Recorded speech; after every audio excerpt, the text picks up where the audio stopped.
요한계시록 16장 17절부터 21절 말씀 하나님의 말씀으로 받으시면서 교독하겠습니다. 일곱째 천사가 그 대접을 공중에 쏟음에 큰 음성이 성전에서 보좌로부터 나서 이르되 되었다 하시니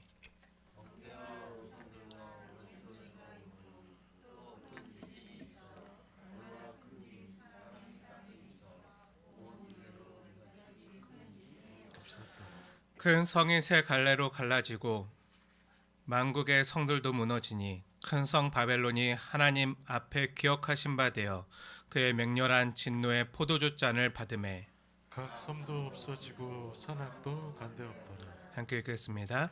또 무게가 한 달란트나 되는 큰 우박이 하늘로부터 사람들에게 내림에 사람들이 그 우박의 재앙 때문에 하나님을 비방하니 그 재앙이 심히 크미로라. 아멘. 네, 오늘은 순빛교회 개척 설립 예배가 드려진 지 4주년 되는 해입니다. 우리 공동체로서는 정말 생일과 같은 특별한 주일이에요. 그래서 오늘 주일을 준비하면서 우리 순빛교회 설립 목적과 또 앞으로 우리 순빛교회가 나아가야 할 방향에 대해서 주님의 마음을 나누는 조금 특별한 말씀을 준비할까도 잠시 생각해 보았던 시간이 있었습니다. 우리나라도 특별한 경축일이 되면 3.1절 기념식이나 기념사를 갖잖아요. 그런 것처럼 저도 뭔가 특별한 교회 생일날 맞아서 특식을 준비할까, 그런 시간을 가졌는데 그런 것도 의미가 있을 것 같아요. 우리가 특식이나 외식을 먹는 날 즐겁잖아요. 즐거운데 그렇지만 올해는 특별한 날 잠시 나누고 기념하는 이벤트가 아니라 우리가 늘 먹는 주식, 일용할 양식을 먹지만 매 주일마다 받아 먹는 밥이요 우리의 생명의 양식이 되는 줄 알고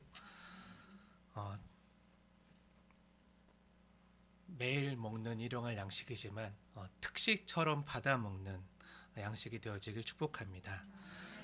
다른 때와 다름없는 일용할 양식이고 또 한 주를 살아낼 양식이지만요. 요한계시록 10장에서 주님께서 사도 요한에게 이 책을 받아 먹으라 말씀하셔서 요한이 받아 먹잖아요.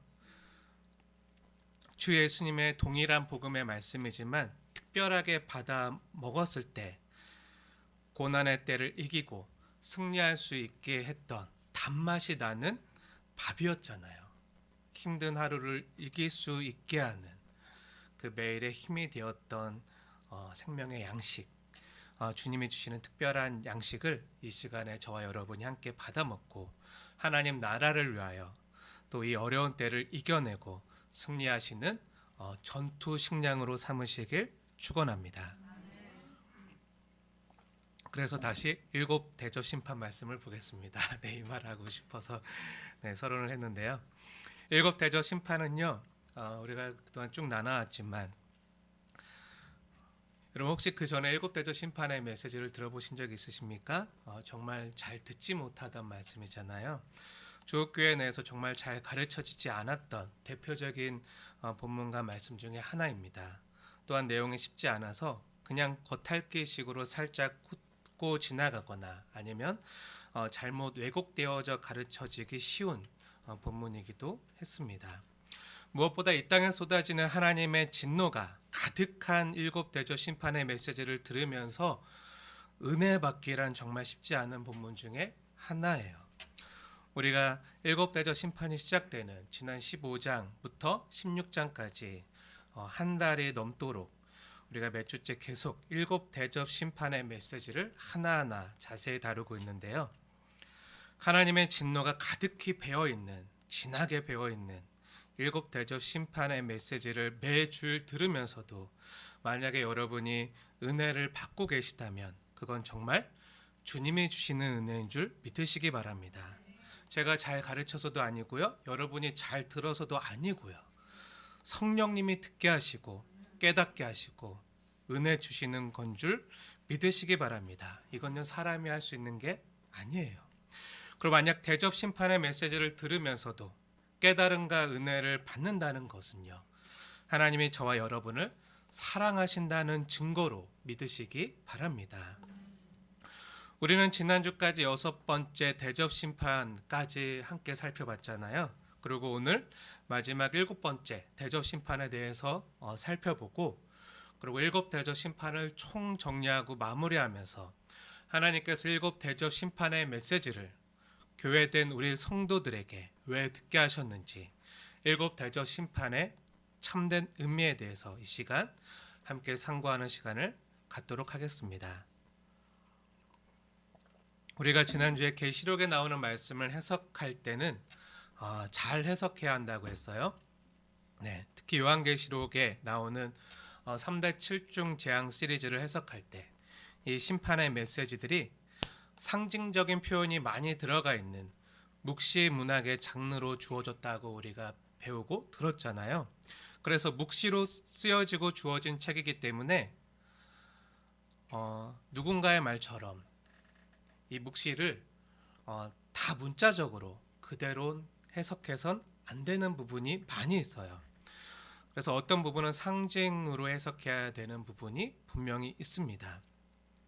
어떤 부분을 문자로 해석하고 어떤 부분을 상징으로 해석하고 어떻게 이것을 분별하면 좋을까요? 여기서 필요한 것이요, 겸손한 마음으로 주님의 조명하심과 도우심을 구하는 거예요. 보혜사 성령 하나님께서 우리가 주의 말씀을 바르게 분별하고 깨달을 수 있도록 지혜를 구하면서, 또 이 성경을 꾸준히 읽어가면서 또 이 말씀에 기록된 내용을 읽고 보고 또한 순종하는 마음으로 지키는 것이 필요한 줄 믿습니다. 깨달아지지 않아도요, 순종하다 보면요 깨달아지는 은혜가 올 때가 많이 있어요. 근데 이 말씀을 우리가 읽고 해석할 때 주의해야 될 부분은요, 특히 계시록 말씀은요, 모르는 부분은요 주님의 도우심을 구하면서 그냥 모르는 부분을 억지로 사사로이 풀려 해서는 안 된다는 거예요. 모르는 부분을 아무 해석하듯이, 미스테리나 어떤 수수께끼를 풀어가듯이 억지로 짜맞추면 안 되고요, 모르는 상징적인 부분은 모른다고 인정하고 넘어가야 돼요. 또 하나님이 깨달음을 주시고 알게 하실 때까지 기도하면서 기다려야 돼요. 우리가 하나하나 모든 계시록의 묵시와 상징을 다 풀어낼 수 없지만 예수 그리스도의 계시요, 복음으로 주어진 계시록을 그럼에도 꾸준히 쭉 읽어 가야 될 줄로 믿습니다. 그렇게 하나님의 말씀을 읽고 듣고 보고 또 지키다 보면 이 계시록을 주신 주님의 그 진심, 그 주님의 본심과 마음이 전달되어 오거든요. 성령 하나님을 통해서 깨닫게 하십니다. 그 일을 성령님께서 우리 안에서 행하시고요, 성령님께서 교회에게 하시는 음성을 우리가 듣고 깨달아 우리의 삶에서 순종하는 데까지 나아가는 거죠. 그렇게 실천하는 것이 더더욱 중요한 줄 믿습니다. 계시록을 문자적으로 해석해야 된다고 주장하는 세대주의자들이 주로 말하는 것처럼 아마겟돈 전쟁이 세계 제3차 대전이고 7번째 대접 재앙이 핵미사일이다라고 하는 것은요, 아마 그럴 것 같다고 인간이 상상력으로 추정한 내용이지, 성경이 아마겟돈 전쟁을 세계 제3차 대전이라고 말한 적이 없어요. 근데 요즘에 유튜브나 그 기독교 많은 말씀 채널에서 그런 메시지들이 엄청나게 쏟아지고 있어요. 주의해서 잘 들으셔야 됩니다. 지난주에 우리가 기독교 역사를 통해서 봤지만 이 6번째 대접 재앙의 해석이요, 매 시대마다 바뀐 것을 우리가 보았잖아요. 중세 십자군 전쟁 때, 또 근대에 들어와서는 제1차 세계대전이나 2차 세계대전 때 매 시대 때마다 6번째 대접 재앙의 해석이 바뀌어 왔어요. 아이러니한 것은요, 계시록을 문자적으로 풀어야 된다고 주장하는 사람들의 말대로라면요, 성경대로 문자 그대로 믿어야 되잖아요. 근데 많은 부분 성경의 문자 그대로 말하거나 문자 그대로 받아들이지 않고 이상한 건 성경에 없는 내용을 많이 추가한다는 거예요. 사사로이 풀면서 하나님의 말씀을 가감하는 거죠. 성경에는 아마겟돈 전쟁이 중세 십자군 전쟁인지 아니면 몇 차 세계 대전으로 나타날 것인지 말하지 않아요. 그리고 무게가 한 달란트나 되는 큰 우박이 성경에는요 핵미사일이라고도 말하지 않는다는 거예요. 어떤 사람들은 핵미사일이 아니라 헨리 해성 같은 우주에서 날아온 큰 운석이 그 큰 해성이 지구와 부딪혀서 지구가 멸망당할 것이다. 이 일곱 대접 재앙 내용이 그 해성이 지구와 부딪히는 그런 내용일 것이다. 이렇게 말하는 사람들도 있어요. 그래서 나온 영화가 있는데요. 1998년에 나온 아마겟돈이라는 영화가 있어요. 굉장히 재밌어요. 네. 브루스 윌리스가 주인공으로 나오는데요. 텍사스 크기만한 엄청난 행성이 지구로 날아와서 지구가 멸망하기 직전의 그 위기 상황에 그것을 막기 위해서 고군분투하는 내용이에요. 그 영화로 만들어졌는데, 그런데요, 성경은요 여섯 번째 대접 재앙이 해성이 지구와 충돌하는 거다, 아니면 핵미사일이다, 이렇게 말하지 않는다는 거예요.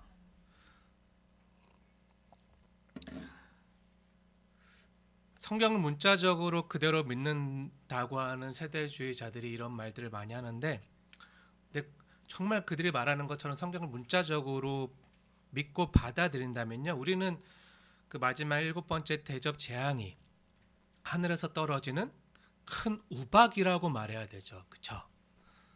문자적으로 해석한다는 세대주의자들이 더 문자적으로 안 믿는 것을 보게 돼요. 우리는 이게 무엇이 될 것 같다고 상상하거나 추정할 수는 있지만 이건 이거다 하고 함부로 말할 수 없는 부분이 있어요. 그 2000년 전에 세례 요한이 환상 가운데 하나님의 계시를 보면서 그때와 지금 마지막에 되어질 일들이 그때 세례 요한의 지혜와 지식과 경험으로는 이해할 수 없기 때문에 상징적이고 그 묵시적인 어떤 그림 언어로 묘사했을지 몰라요. 그것이 앞으로 어떻게 나타날지 우리는 정확히 알 수가 없어요. 다만 하나님의 말씀이 그대로 이루어질 걸 믿고 그거 마라나타 주 예수여 어서 오시옵소서 소망하는 마음으로 시대를 분별하는 거죠. 저 역시 상상해 봤는데요. 이 일곱 번째 대접 재앙이 어떤 것일까 상상할 수는 있잖아요. 생각해 볼 수는 있잖아요. 저는 개인적으로는 성경 문자 그대로 우박일 거라 생각해요. 네, 이 부분에 있어서는 제가 세대주의자들보다 더 문자적으로 받아들이는 부분이 있어요. 성경 문자 그대로 우박이라고 저는 생각해요. 왜냐하면 하나님께서 이스라엘 백성들을 출애굽시키실 때 내렸던 일곱 번째 재앙도 우박이었잖아요. 이집트에 내렸던 일곱 번째 재앙, 피게의 파악, 도금의 흑장, 10가지 재앙 중에 일곱 번째가 우박이에요. 그리고 또 지난번 우리가 매 주일마다 여호수아 강해를 통해서 함께 이미 보았고 알고 있듯이 하나님께서 가나안 땅에 들어간 이스라엘 백성이 가나안 땅에 살고 있던 그 아모리 족속의 다섯 왕들과 그 연합군과 싸울 때, 그 다섯 나라와 싸울 때 하나님께서 하늘에서 큰 우박 덩어리를 내리셔서 이기게 하셨어요. 여호수아서 10장 11절에 보면, 궁금하신 분들 한번 보세요. 여호수아 10장 11절 말씀을 보면 그때 이스라엘 자손의 칼에 죽은 자보다 하나님이 내리신 우박에 맞아 죽은 자가 더 많다고 성경에 기록되어 있어요. 이런 것을 볼 때는요, 저는 정말 성경 문자 그대로 무게가 한 달란트나 되는 큰 우박이 하늘에서 떨어질 거라고 생각해요. 그러니 여러분도 믿으십시오. 믿습니까? 네, 이렇게 강요하진 않아요. 네, 이거는 제 상상과 제 생각일 뿐이고요. 우리는 정확히 어떻게 나타날지 모른다는 거예요. 왜냐하면 이것이 문자적인 표현인지 아니면 묵신 문학의 상징적인 표현인지 확신 있게 말할 수 없는 부분이 있어요. 여섯 번째 대접 재앙에는 막 개구리의 영이 막 나오고 들어가고 막 하는 내용이 나오잖아요. 근데 그게 문자 그대로 개구리 영은 아니죠. 그렇죠? 네, 악한 영을 상징하는 거죠. 네, 그래서 우리는 계시록의 대접 재앙이나 다른 재앙 심판 시리즈를 볼 때 이것이 문자적으로 이루어질지 상징적인 표현인지 다 알 수 없는 부분이 있어요. 근데 우리가 일곱인 일곱 나팔 일곱 대저 심판을 지금까지 자세히 살폈지만 어떤 부분은요 문자가 아니라 상징으로 풀어야 되는 부분이 있어요. 우리가 일곱 번째 대접 재앙이 어떻게 나타날지, 그것이 앞으로 어떤 모습으로 이루어질지, 그것이 생미사일인지 아니면 우주에서 날아온 혜성인지 아니면 하늘에서 떨어지는 얼음 우박인지 정확히 알 수가 없어요. 제가 여러 차례 말씀드렸지만 아모헤드 카듯이 미스테리를 풀어가듯이 수수께끼 풀듯이 억지로 오늘날 되어질 또 여러분의 상상력과 끼워 맞추면 안 되는 거예요. 그리고 그걸 간다는 거예요. 그 죄와 사망의 세력을 향해서 쏟아지는 그 하나님의 진노와 심판이 엄청나다는 거예요. 온 천지를 뒤흔든다는 거예요. 하나도 남김없이 완전하게 사탄과 그를 따르는 세력들은요 심판당한다는 거예요. 어느 정도로 심판하시죠? 18절 말씀 보세요. 다 읽진 않을게요. 하지만 자세히 요한계시록 16장 말씀을 자세히 따라오면서 보세요. 18절 제가 읽겠습니다. 사람이 땅에 있어 온 이래로 가장 큰 지진이 나타나요. 19절 창세 이후 가장 큰 지진으로 인해서 큰 성이 바벨론 성이죠. 세 갈래로 갈라지고 만국의 성들도 다 무너져요. 용과 짐승을 따르는 큰 성 바벨론이 이렇게 무너지는 것을 하나님의 맹렬한 진노의 포도주 잔을 받는 것으로 비유하고 있어요. 20절 말씀 각 섬도 다 없어지고요. 산악도 온데간데 없이 없어져요. 21절 큰 우박이 하늘로부터 사람들에게 내려서 그 우박의 재앙을 당한 사람들이 하나님을 비방해요. 확실한 것은요. 마지막 7번째 재앙이요.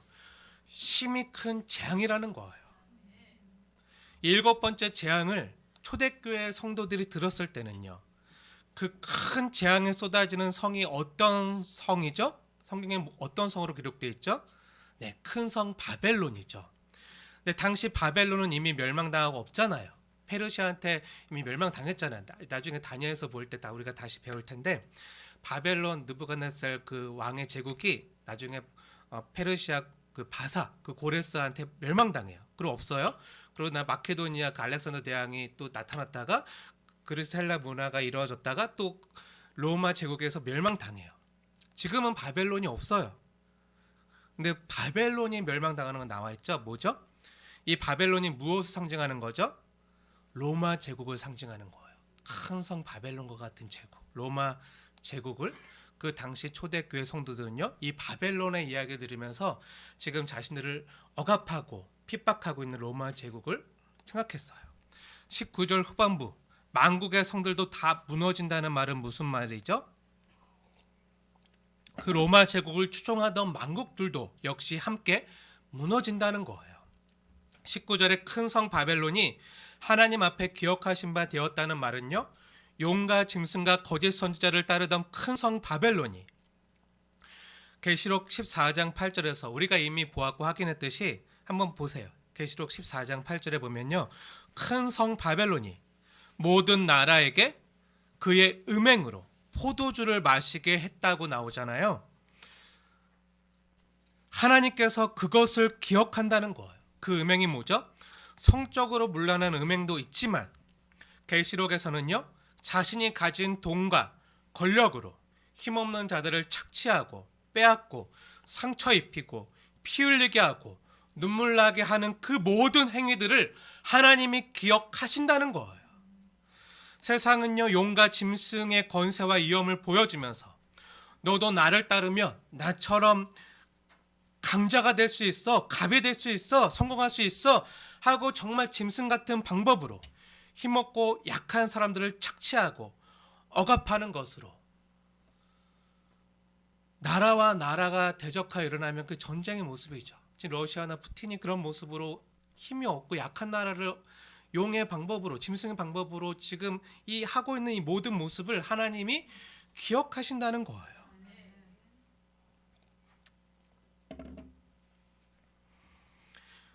그렇게 짐승 같은 방법으로 힘없고 약한 사람들을 착취하고 억압하고 피 흘리게 하고 그런 것으로 자신의 부와 권세를 획득하고 그래서 어떻게 하죠? 최고급 바벨론 호텔의 파티장에서 파티를 즐기면서 여유롭게 포도주를 그들이 지금 마시고 있지만 주님께서 그들이 마시는 포도주를 기억하시고 오히려 거꾸로 역전시키셔서 그들을 진노의 포도주 틀에 던지시고 완전히 짓밟아 멸하시겠다는 거예요. 나중에 이 내용이요. 17장과 18장, 이제 16장이 지나면 17장, 18장 음녀 바벨론을 심판하시는 그 모습 속에서 더 자세히 나와요. 그때 다시 볼게요.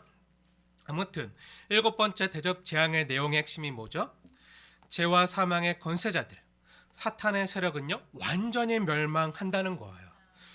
힘없는 인간은 죄와 사망에 대해서 분노할 수 있지만 힘이 없어도요 우리를 억압하고 못 살게 하는 사람들에 대해서 분노할 수 있어요. 하지만 죄와 사망 아래에 있는 이 제약된 현실을 바꿀 힘이 없으면요 그걸로 끝이에요. 어찌할 도리가 없어요. 힘이 없는 연약한 인간은요 아무리 세상이 불의하고 부조리하고 불합리해도 그 현실을 바꿀 힘이 없으면 그냥 속으로 삭힐 수밖에 없는 거죠. 억울하지만 그냥 속으로 삭히면 사는 수밖에 다른 도리가 없는 거예요. 하지만 하나님은요 그렇지 않으십니다. 하나님이 사랑하시는 자녀들을 눈물 나게 하는 그 죄와 사망의 세력에게요 하나님은 진심으로 분노하시면서 원수 사탄을 짓밟으시고야 마는 분이세요. 그분의 심판과 힘을 누가 당할 수 있겠습니까? 마귀의 권세는요 하나님의 발 앞에서 아무것도 아니에요. 성경에 나오듯이 한낱 포도주 틀에 던져져서 으깨어지는 포도 알갱이처럼 무력한 것이죠. 이 죄와 사망이 심판을 받아야 사망이 끝나야 진정한 구원이 오는 거잖아요. 주님께서 왜 대접 심판을 하시는 거죠? 이 대접에 원래 담겨 있었던 것이 뭐였죠? 성도의 기도였잖아요. 이 대접에 담겨져서 하나님께 올라갔던 그 성도의 기도였잖아요. 그 기도 응답으로 대접을 부으시는 거예요. 하나님이 신원하시는 거죠. 기도를 응답하시는 거죠. 저 여러분을 너무 사랑하시기 때문에 이 땅에서 하나님의 자녀들이 겪는 모든 고통과 눈물을 없애주시기 위해서 그 용과 짐승을 심판하시는 거예요. 우리 아버지 되시는 하나님께서요 자녀들의 눈물을 기억하시고 그 눈물을 차마 못 보시는 거죠. 그 눈물을 씻어주시고 닦아주시기 위해서 그 부모들 하나님께서 일하시는 거예요. 부모들의 마음이 가장 찢어질 때가 언제죠? 자녀들이 아플 때잖아요. 자녀들이 눈물 흘릴 때잖아요. 그때 가장 마음이 아프잖아요. 주님이 그런 마음으로 채울하시면서 그 자녀들을 지키시고 보호하시고 이기게 하시겠다는 거예요. 사랑하는 여러분, 지금까지 7 대접 재앙의 의미를 살펴봤다면요 이제 7 대접 심판을 총정리하면서 왜 이 대접 심판의 메시지를 초대교회 성도들인 소아시아 7 교회에게 보내셨고 듣게 하시고 보게 하셨는지, 또 오늘날 우리에게 동일하게 듣고 보고 지키게 하시는지 그 성경적인 의미에 대해서 함께 상고하는 시간을 가지려고 합니다. 7 대접 심판이 성경에 기록되어 있잖아요. 성경에 기록되어 있다는 건 뭐죠? 성도들 보고 보라는 거잖아요. 보고 기억하고 이 말씀을 믿으라는 거예요. 7 대접 심판의 대상자는 근데 성도가 아니잖아요. 근데 성도들에게 주어졌어요. 왜 주신 거죠? 자세히 볼게요. 7 대접 심판이 15장과 16장에 나오잖아요. 지금까지는 7 대접 심판이 어떤 것이고 어떻게 실행되어지는지 하나하나 살폈다면요. 지금까지는 나무들을 하나하나 살핀 거예요. 그다음에 이제 7 대접 심판의 전체적인 숲을 보면요. 7 대접 심판이 우리에게 강조하고 보여주고자 하는 참된 메시지를 우리가 분명히 보게 돼요. 그게 뭐죠? 15장과 16절을 여러 차례 반복해서 읽으면 우리가 느끼고 보게 되는 것이 뭐죠? 예배예요. 예배. 하나님의 진노의 심판이 그 대접 재앙이요 예배와 연관된다는 것을 여러분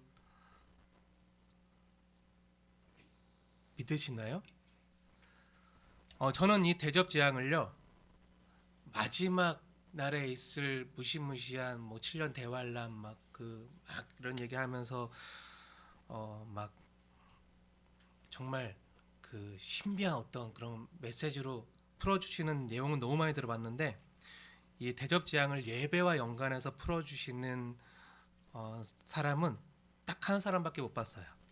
제가 신대원 때 요한계시록을 저에게 가르쳐 주신 제 은사님이신데요. 그분이 이 대접 재앙을 예배와 연관해서 풀어주셨는데 그 가르침을 아직도 잊지 못해요. 그럼 하나님의 극렬한 진노인 대접 재앙과 예배가 도대체 어떤 연관이 있는지 성경 본문을 자세히 보면서 함께 풀어갈게요. 우선 대접 재앙의 서론이자 시작이 되는 15장 말씀을 자세히 보세요. 15장을 보면 15장의 전체 이미지를 자세히 살펴보면요, 어떤 이미지죠? 15장에 보면요, 하늘의 증거 장막 성전이 나와요.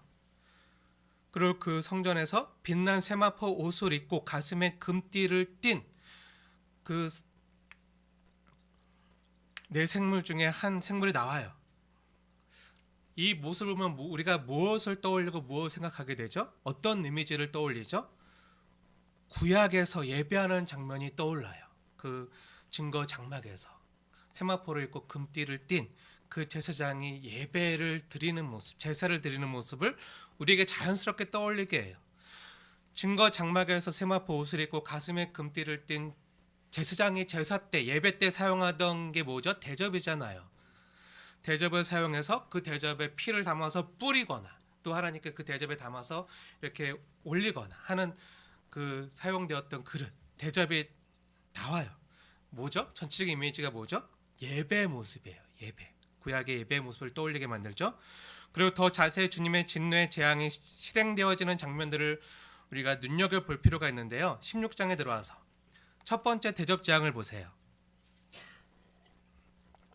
그 재앙의 대상이 누구죠? 네, 짐승의 표를 받은 사람들과 그 우상에게 경배한 자들이잖아요.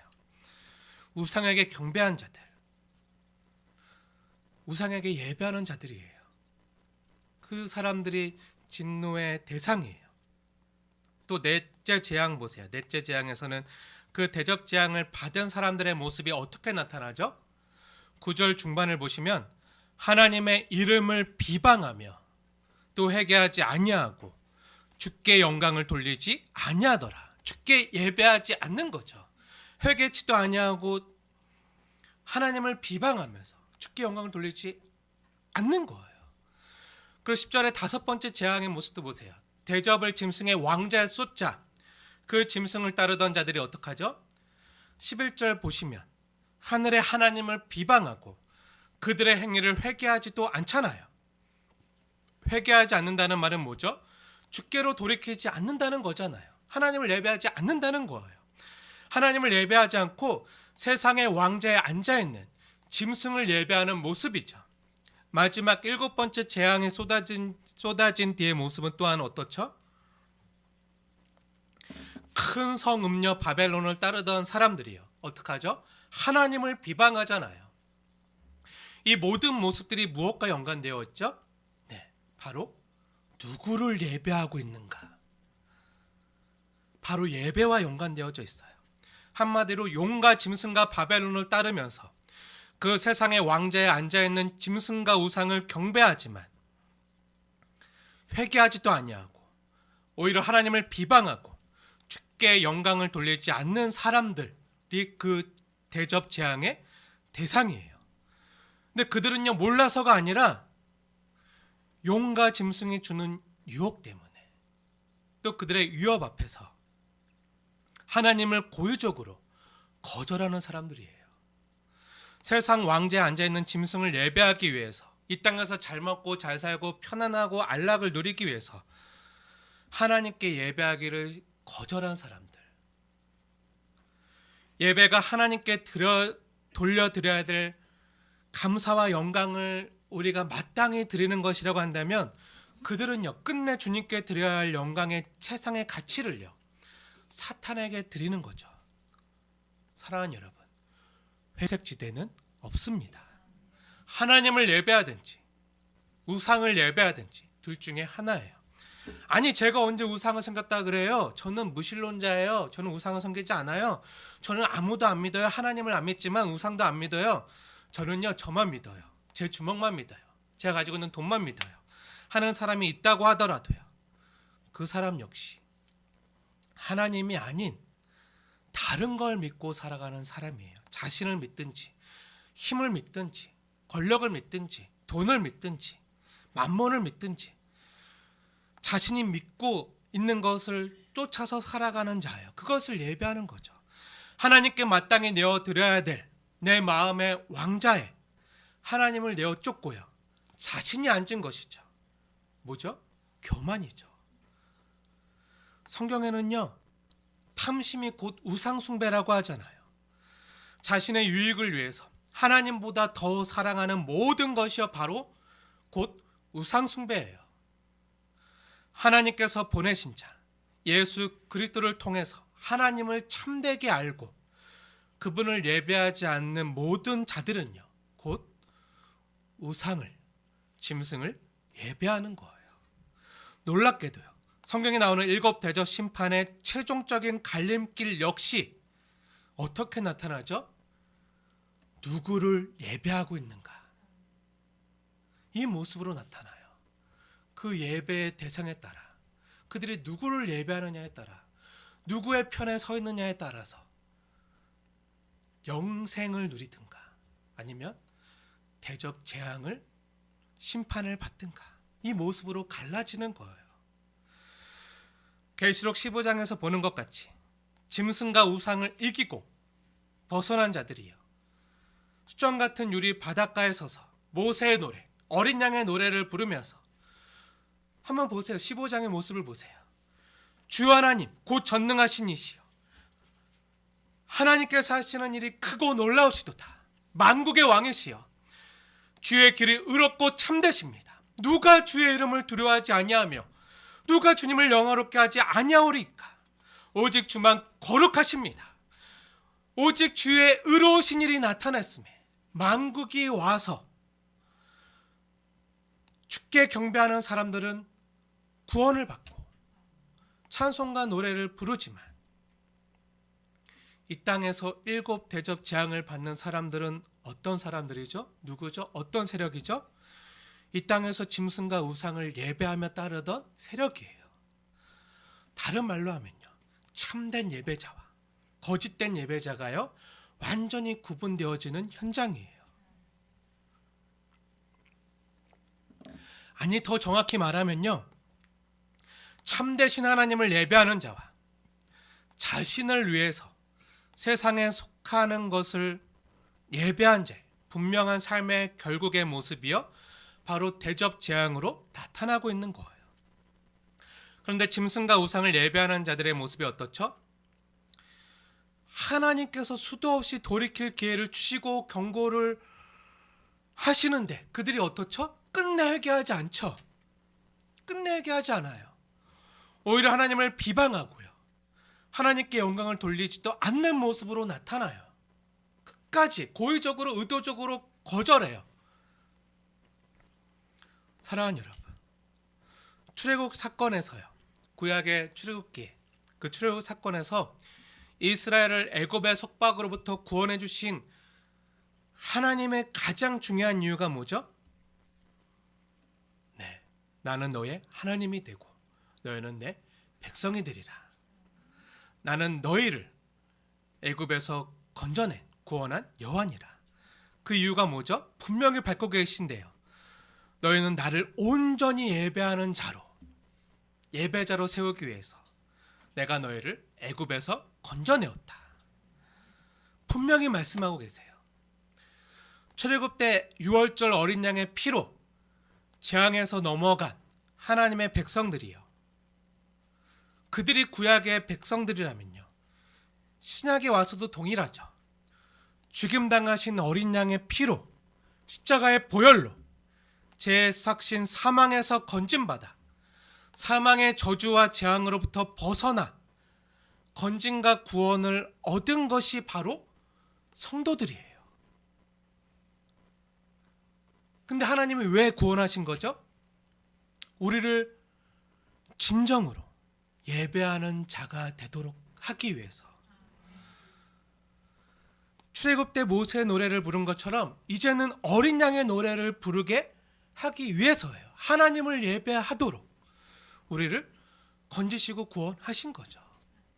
사랑하는 여러분, 이 일곱 대저 심판의 메시지가 성도들에게 주는 도전이 무엇입니까? 잘 보십시오.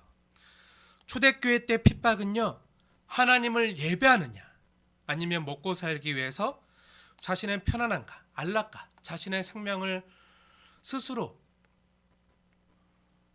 살아남기 위해서 이번 한 번만 그냥 딱 눈 감고 로마 황제를 예배하는가, 로마 황제 신상 앞에 절하는가, 여기에 있었어요.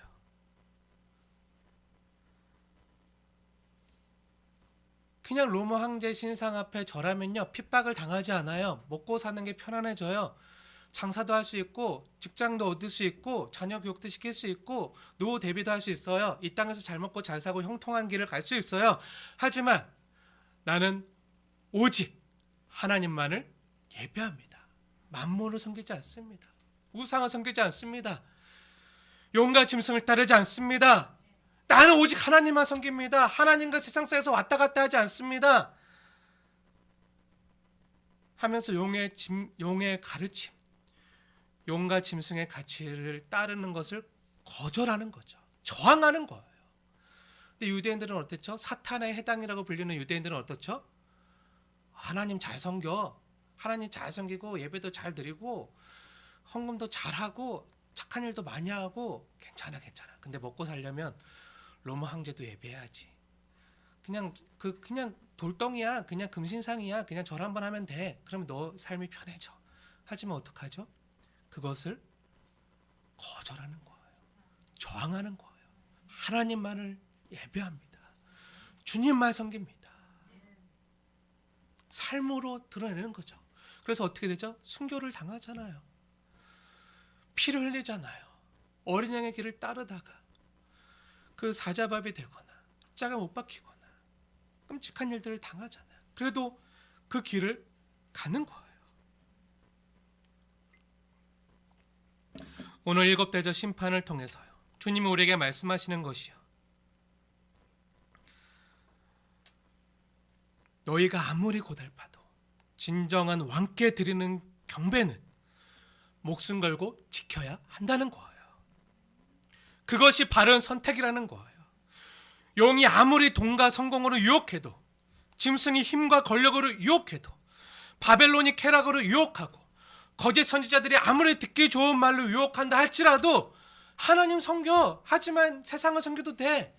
같이 섬겨. 그럼 하나님께도 복받고 세상에서도 복받을 수 있어. 만약 거짓된 가르침을 준다고 할지라도 그것을 거절하고 거부하고 믿음으로 저항하는 길을 가라는 거예요. 하나님을 온전하게 예배하는 것을 포기하지 말라는 거예요. 이것을 어떻게 확인시키는가 하면요, 용과 바벨론을 따르는 다른 세상의 왕에게 경배하는 그 자들을요, 그 세력들을요, 철저히 심판하시는 대접 재앙의 모습을 통해서 우리에게 보여주시는 거예요. 사랑하는 여러분, 주님이 참으로 찾으시는 건요, 바로 예배자예요. 주님이 찾으시는 건요, 재물이 아니에요. 예배가 아니에요. 예배자예요. 참으로 하나님께 온전히 예배하는 자. 단순히 이 시간 나와서 예배 시간 지키면서 앉아있는 종교적인 행위로서 예배가 아니라 정말 이 땅에서 거룩한 제사로 삶으로 드려지는 영적 예배를 매일매일 일상에서 드리는, 이 세상을 본받지 아니하고 하나님을 따르는 진짜 예배자를 주님이 찾으시는 거예요. 주님이 우리 순빛교회를 4년 전에 이 땅에 세우신 이유가 뭐죠? 거룩한 주님의 이름만 높이도록 세우셨잖아요. 그래서 개척 때부터 지금까지 한 번도 교회 표를 바꾼 적이 없어요. 교회 달력 보신 분들 아시죠? 왜 우리 교회는 표가 매년 안 바뀌지? 네, 주님 오시는 그날까지 한결같이 주님의 거룩한 이름만 높이도록, 주님만 예배하도록, 주님만 높이고 주님께만 영광 돌리도록 주님이 우리 순빛교회를 친히 주님의 피로 사서 세우신 줄 믿습니다. 제가 전도사 때부터 짧은 시간 목회를 했지만요, 주님의 몸된 교회와 성도들을 말씀으로 섬기면서요, 제가 가장 안타까울 때가 이런 때예요. 저번에도 잠깐 말씀드렸지만 제가 전도사 때 학생부를 담당하면서 많은 고3 학생들의 중직자 부모님들로부터 이런 말씀을 들었어요. 그 중에는 장로님도 계셨고 권사님들도 많이 계셨어요. 저에게 찾아서 이런 말을 해요. 목사님, 지금 저희 애가 고3이에요. 고3. 고3이요? 정말 중요한 때예요. 주일에 학원도 가야 되고요, 과외도 해야 돼요. 그리고 이번 주는 시험 기간이에요. 열심히 공부해서 좋은 성적 거두고 내신 잘 받아야 돼요. 그렇게 좋은 대학 가서 주께 영광 돌리고, 좋은 대학 가서 주께 영광 돌리고, 그러고 나서 다시 돌아와서 예배할 수 없을까요? 그러니 1년만 기다려주세요. 그러면 제가 뭐라고 할까요? 안 된다고 그러죠. 절대 안 됩니다. 그래도 예배해야 됩니다. 대학보다 더 중요한 것이 바로 예배입니다. 주님은요, 대학 가는 것으로 영광 받으시지 않아요. 주님은요, 완전하신 분이세요. 주님은요, 자존하신 분이세요. 피조물 된 우리가요, 완전하시고 자존하시는 분께 뭔가 더하거나 뺄 수 있을까요? 없죠. 아무것도 그분의 영광에 더할 수 있는 것이 없어요. 우리가 대학 가거나 승진하거나 성공하거나 수백억 자산가가 되는 것으로 주님께 어떠한 영광도 더할 수 없어요. 우리가 대학 가는 것으로, 승진하는 것으로, 시험에 합격하는 것으로 영광을 더할 수 있는 게 있나요? 아니요. 그분은 그 자체로 영광스러운 분이세요. 완전하신 분이세요. 우리가 대학에 못 가고요, 시험에 떨어지고요, 승진을 못 하고요, 장사가 안 되고요, 내 집이 없고요, 가난하고 힘들어도요, 그럼에도 우리가 주님의 마음으로 나보다 더 어려운 이웃들을 주님의 사랑으로 섬기면서 나누는 것으로 주님은 기뻐하시고요, 그러한 주님의 자녀들을요, 자랑스러워하세요. 주님은 그런 거로 영광 받으시는 거예요. 그런데 교회 중직자가 되었는데도 자신의 자녀들이 교회 예배 나오는 것보다 주일날 학원 가는 것을 더 중요하게 생각하는 이 땅에 많은 부모들이 많아요. 나는 예수님을 잘 믿지만 내가 잘 믿는 것으로, 예배 잘 드리는 것으로, 헌금하는 것으로, 1,000번째 드리는 것으로, 자녀들의 이름으로 1,000번째 드리는 것으로 하나님 좀 봐주세요. 중요한 때예요. 아시잖아요. 이렇게 타협하는 거죠. 세상과 타협하는 거죠. 어떤 분은요, 저한테 이렇게 얘기하신 분이 있어요. 전도사님 때문에 학원 못 가고 주일날 공부 못해서 대학 못 가면 전도사님이 책임질 거예요? 그렇게 말하면 저는 뭐라고 하죠? 저보다 능력 많으신 하나님께서 책임지십니다. 네, 그렇게 말했어요. 하나님이요, 책임지세요. 사람은 책임 못 져요. 하나님은요, 책임지세요. 그럼 거꾸로 학원 보내고 과외 보내고 막 그 엄청난 그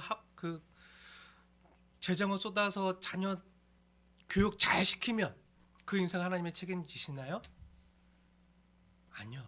세상은 책임질지 몰라도요, 그 영혼은 책임 못 지는 거예요. 사람이 그 영혼을 책임 못 지는 거예요. 하나님만이 책임지실 수 있는 거죠. 제가 이렇게 말하면요, 그럼에도 대부분의 그 학부모님들은 아이 전도사가 뭘 한다고 무시하는 경우가 많았어요. 그럼에도 그 중에 한두 분은요, 들으세요. 감사하게도 들으세요. 들으시면서 하는 말이, 그럼 예배는 드리고 학원 가라고 할 테니까 전도사님 제발 예배 설교 좀 짧게 하세요. 설교 좀 짧게. 너무 길어서 학원이 늦어요. 그런 학부모가 있었어요. 그런 학생도 있었어요. 그래서 목사님까지 담임 목사님 찾아가서, 아 목사님 이 전도사 너무 설교가 길어서 학원 늦어요. 좀 짧게 좀 하라고 좀 압박 좀 하세요. 목사님께 이렇게 듣니까 거꾸로 내려. 제가 지금만 담임 목사 됐다고 길게 하는 게 아니고요. 그 전에는 더 했어요. 네, 지금 많이 줄은 거예요. 사랑하는 여러분, 고3뿐일까요? 인생의 또 다른 고3 시절이 찾아오면요, 어떡하실 건가요? 인생의 또 다른 고3 시절이 찾아오면 예배와 한번 타협한 분들은요, 끊임없이 자기를 합리화하면서 하나님께 드릴 예배부터 타협하게 될 거예요. 제가 살아보니까요, 짧은 시간이지만 인생의 고3은요 매일 찾아와요. 주일에 출근을 안 하면 직장에서 힘들어질 텐데, 주일에 장사를 안 하면 이번 달 수입이 줄어들 텐데, 선교비를 많이 지출하면 우리 교회 이전도 해야 되고 앞으로를 위해서 조금은 모아두기도 해야 될 텐데, 다른 교회들처럼 교회 발전 기금으로 이렇게 몇 천만 원 몇 억씩 모아둬야 되는데 하는 그러한 인생의 고3 시기가요 매일 찾아와요. 그때마다 하나님과 세상 사이에서 머뭇머뭇 하시겠습니까? 세상을 보면요, 7일을 자신의 시간으로 쓰면서 7일 모두 자신을 위해서 열심히 살아가잖아요. 근데 우리는 뭐라고 고백하죠? 우리는요 7일 모두가 내 것이 아니라 다 하나님의 시간임을 인정하고 고백하는 성도들이에요. 그 성도의 고백이 뭐죠? 이 7일 모두가 다 하나님의 것입니다. 하나님의 시간입니다. 그래서 이 일주일의 첫 시간을, 주일을 온전한 하나님의 것임을 고백하면서 하나님께 올려드리고 살잖아요. 구별해서 살잖아요. 세상은요 10분의 10을요 자신을 위해서 다 쓰면서 쌓아두면서 살잖아요. 하지만 우리는요 10분의 10이 다 하나님의 것으로 고백하면서 드리면서 그렇게 드리지만 오히려 주님이요 10분의 9를 우리를 위해서 쓰라고 다시 돌려주시고 10분의 1만 너가 나를 사랑하는 그 증거로, 고백으로, 노래로 받으시는 거예요. 10분의 1만 하나님 나라를 위해서, 소외된 이웃을 위해서 사용하시기 위해서 그렇게 받으시는 거죠. 어떤 의미에서는요 11조가 아니라 12조, 13조, 19조도 하나님께 드릴 수 있는 거죠. 오해하지 마세요. 제가 주의 성수나 11조를요 너무 율법적으로 말하는 건가요? 저는요 안식일이나 11조 같은 모든 계명이요, 제가 여러 차례 예전에도 많이 말씀드렸지만 예수님 안에서 완전히 성취되었다고 믿어요. 하지만 그럼에도 주일이나 11조를 지키는 이유가 뭐죠? 권해드리는 이유가 뭐죠? 억지로 율법적으로 하지 말라고 말하지만 그래도 권해드리는 이유가 뭐죠? 억지로 율법적으로 지키라는 의미에서 권하는 건가요? 아니죠. 주님의 마음을 알아서요. 그 주님이 좋아서, 그 주님께 감사해서, 그 주님을 사랑해서 지키는 거죠. 주님을 사랑해서 주의 성수와 11조에 나타나 있는 그 사랑의 정신을 지키는 거죠. 주님께서 주의 성수와 11조를 통해서 우리에게 기대하시는 거예요. 뭐죠? 바로 주님을 사랑하고 이웃을 사랑하는 거예요. 주님을 사랑해야지 할 수 있는 거죠. 내 삶 가운데 역사하시는 주님의 통치와 다스림을 믿어야지 할 수 있는 것이 대표적인 것 중에 하나가요 주의 성수와 11조 같은 가장 기본적인 거예요. 왜 그렇죠? 세상은요 10분의 10을 다 나를 위해서 써야 된다고 말해요. 10분의 1이 없어지면 내 힘이 10분의 1만큼 줄어든 거라고 말해요. 세상은요, 일주일에 7일 모두를 자신을 위해 써도 부족하다고 말해요. 그렇게 세상은요, 7일 모두를 써서 우리를 공격하고 우리보다 앞서가는데, 성도는요, 7일 중에 하루를 온전히 주께 드리잖아요. 그리고 6일을 사용해서 세상과 싸워야 돼요. 성도는요, 용의 세력과 영적 싸움을 하고 있잖아요. 근데 세상보다 가진 게 10분의 1이 부족하고 7일의 하루가 부족해도요, 우리가 이 영적 전쟁에서 이길 수 있는 이유가 뭐죠? 하나님의 통치와 다스림을 믿기 때문이죠. 물리적으로는 절적으로 부족하잖아요. 세상보다 부족하잖아요. 10분의 1이 부족하고 7분의 1이 하루가 부족하잖아요. 그런데 우리는 넉넉하게 이길 수 있는 이유가 뭐죠? 하나님이 그 이상으로 우리의 삶에 역사하시고 하나님이 통치하시고 다스리시고 이기게 하심을 믿기 때문이죠. 내가 부족해도요, 내가 연약해도요, 내 삶에 역사하시고 간섭하시는 하나님의 도우심과 채우심을 믿기 때문이죠. 사람의 힘보다 하나님의 힘이 더 강하세요. 이런 담대함이 없으면요, 이런 믿음의 야성이 없으면요, 세상과 싸울 수 없는 거죠. 세상 보좌를 가지고 있는 짐승은요, 너를 위해 더 많이 쌓아 그것으로도 부족해. 남의 것을 10분의 10이 아니라 너가 가진 것으로 남의 것을 빼앗아서라도 너의 것을 10분의 20으로 만들어, 너의 것을 10분의 100으로 만들어. 이렇게 유혹해요. 하지만 성도는 어떻죠? 10분의 10 모두 다 주님의 것이기 때문에 내가 10분의 1이 없어도, 아니 10분의 9가 없어도, 아니 10분의 10 다, 내 모든 것을 다 드려도 주님만 있으면, 주님이 나를 도우시고 내 삶 가운데 역사하시며 내가 세상과 싸워 이길 수 있음을 믿는 거죠. 그게 믿음이죠. 요즘 매 수요일마다 다니엘서를 강의하고 있어요. 이번 달부터 강의서를 새롭게 강의하는데요. 이번 주 수요일 날 다룰 내용이지만 미리 잠시 말씀드리면요, 다니엘과 세 친구들이 왕이 주는 진미와 포도주를 거부하죠. 그 내용이 다니엘서 1장에 나와요. 근데 왜 거부하죠? 왜 거부할 수 있는 거죠? 왕이 주는 것을 거부해도 하나님의 통치와 다스림만을 믿고 살아도 세상과 싸워 지지 않을 것을 믿기 때문이죠. 하나님이 책임져 주심을 믿기 때문이죠. 그 바벨론 왕에게 절하지 않아도 하나님이 이기게 하실 것을 믿기 때문이죠. 우리에게도 그런 믿음이 있어야 되지 않을까요? 그게 담대함이죠. 그게 믿음의 야성이죠. 속된 말로 하면요, 믿음의 깡따구예요. 그런 깡따구 있어야 되지 않을까요? 그렇다고 우리가 주의 성소를 하거나 11조를 지키는 것이 복받기 위해서 하는 것이 아니잖아요. 여러분, 복받기 위해서 주의 성소하고 11조 하시나요? 여러분, 하나님은 시험에서 정말 우리가 복받고 더 큰 부자가 되기 위해서 하시나요? 그게 아니잖아요. 물론 그렇게도 하나님이 역사하시지만 왜 드리는 것이죠? 왜 주의 성소하죠? 왜 10분의 1을 구별하는 것이죠? 그리 아니하실지라도 주님 사랑해서 하잖아요. 주님이 우리를 구원하신 게 감사해서, 나를 위해 자신의 전부를 다 내어주신 그 주님의 사랑에 감사해서, 그 은혜에 감사해서 형벌과 진노와 저주밖에 받을 것이 없는 이 죄인이 오히려 하나님의 은혜를 받았잖아요. 구원을 받았잖아요. 건짐을 받아서 하나님의 자녀가 되었잖아요. 그것만이 아니라 하나님 나라의 군사로 부름을 받았죠. 하나님이 나를 귀하게 쓰시잖아요. 그 은혜가 너무 큰 거예요. 너무 감사한 거예요.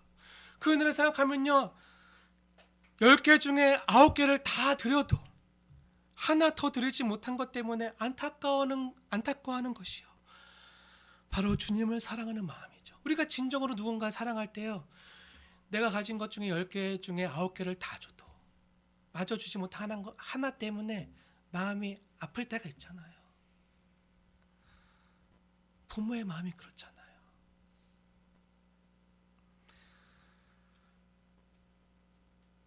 세상 복 주시지 않으실지라도 성도는요, 내가 용의 길을 거부하면서 어린 양의 길을 따라가겠습니다. 어린 양같이 십자가 지는 길을 가겠습니다. 그 끝이 순교라 할지라도 우리는 이렇게 믿음으로 예배로 저항하는 거죠. 예배가 뭐죠? 드러나잖아요. 우리가 어느 편에 서 있는지 드러나잖아요.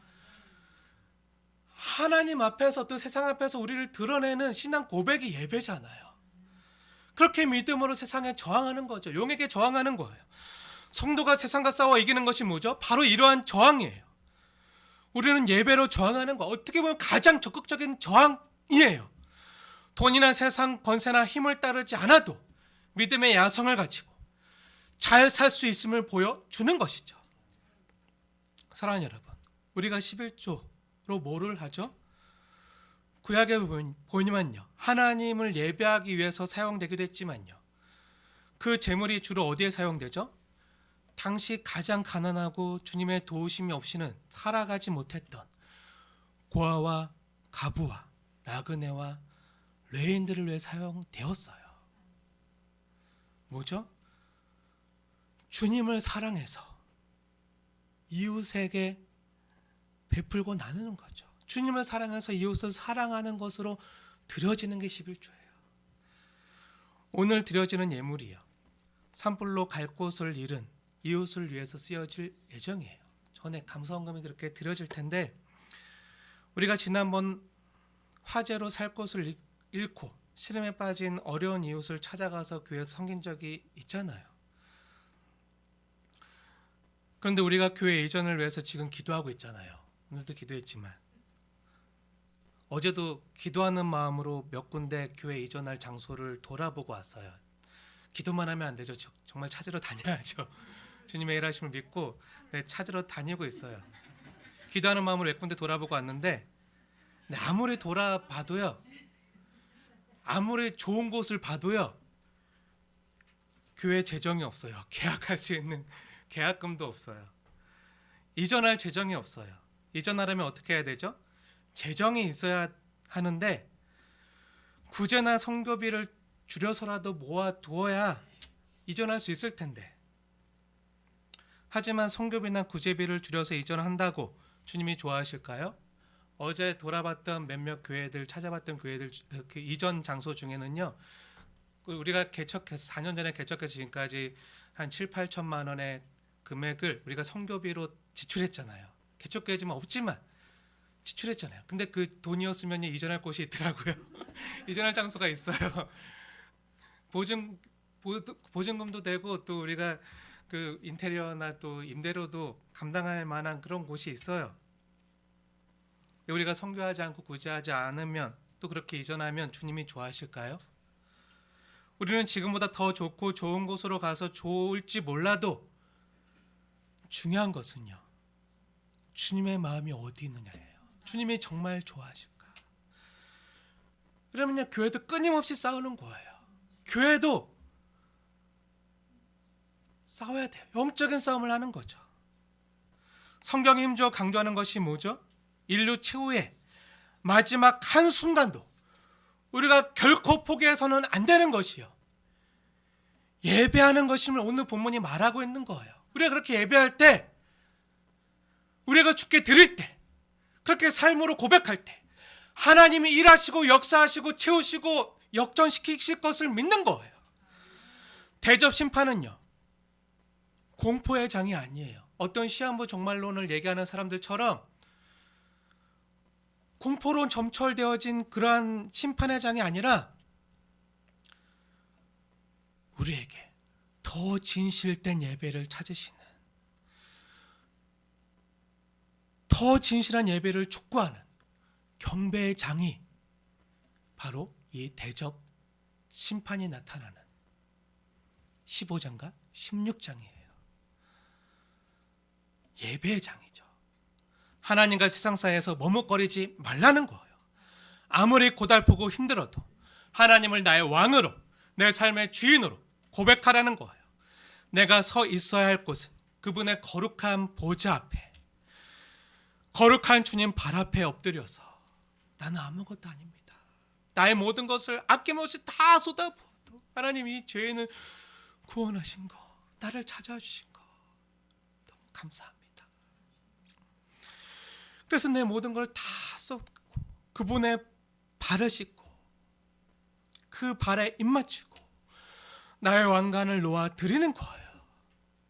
그렇게 주님을 예배할 때 주님께서 내 사랑의 노래를 들으시고 그렇게 내 노래를 담아서 주께 예배를 올려드릴 때 나를 유혹하고 나를 쓰러뜨리려고 하는 그 세상의 어떤 소리에도요 요동하지 않고 그 주님 발 앞에서 그 주님의 우리와 같은 많은 물소리 앞에서 그 모든 소리들이 잠잠해지면서 주님만 집중하는 주님만 바라보는 그런 예배자로 서 있을 수 있게 되는 거죠.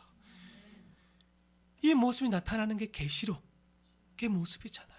주님이 우리에게 원하시는 성도의 모습이잖아요. 예배의 모습이잖아요. 이 예배 앞에서 감격하고 감사하는 저와 여러분의 모습이잖아요. 주님께서 이것을 우리 교회에게 원하시는 거예요. 순빛 공동체에게 이 4주년 될 때까지 인도해 오신 주님께서 앞으로 주님 오시는 그날까지 마라나타 주님 오시는 그날까지 이 예배자로 서도록 이 세상과 저항하는 주님의 군사로 살도록 원하시는 거예요. 이렇게 주의 영광 앞에 잠겨서 거룩한 사랑의 입맞춤으로 나아가는 주님의 거룩한 종들이 다 되어지시길 주님의 이름으로 축원을 드립니다. 우리 말씀 기억